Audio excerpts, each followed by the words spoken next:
Welcome back to our podcast. I'm your host, Mark. And Bryce. And you're listening to Hazing, Tradition or Torture. In today's episode, we're going to talk about some examples of tolerable hazing. Now, if you missed last episode, go watch it. It's a banger, of course. We only put out bangers. But we talked about a little bit of examples of hazing that we think we should get rid of, right? This problem on college campuses that is hazing, that is, it's definitely a growing problem. It's always been there, but I think with the way social media is evolving, I think it's becoming more of a problem. Not more of the physically, but more the mentally. What do you think? I agree. I think a lot of the things that used to happen, and we'll tell some stories, a little bit later. But the things that used to happen, say, making people run nude, or people, do physically exposing or demanding tasks. Right. I've kind of been ushered away a little bit in form of maybe more psychological. Right. Mistreatment. I agree. But we're talking about this thing of tolerable hazing. Now that's a term that many people might disagree with, kind of, and with good reason. It doesn't sound the most inviting or great term to use, but a couple examples we're going to talk about. It might just change your mind a little bit. So let's get into this first example. Going back to geneseo.edu, which, like said in the last episode, is kind of like the NCAA of college frats and sororities and Greek life.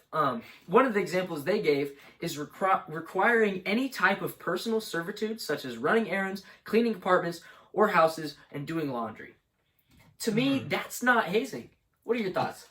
I think of that as something I like to call the janitor principle. Okay. Janitor so principle. So the janitor principle is, let's put it this way. The principal doesn't clean the toilets. Right. The entry level janitor cleans the toilets. The one who hires the janitor. Right. Cleans the toilets. Right? Yeah. So it's kind of the same way in any organization where there's seniority, like a frat house or a college or a school. The seniors aren't going to do the same chores as the freshmen. They did the same chores, but they progressed past that. Just like the principal won't clean the toilets. That doesn't mean you should specifically assign them crazy, ridiculous jobs. But cleaning the toilets needs to be done by somebody, and it's not going to be the principal. It's not going to be the principal. Right. It's not going to be the senior.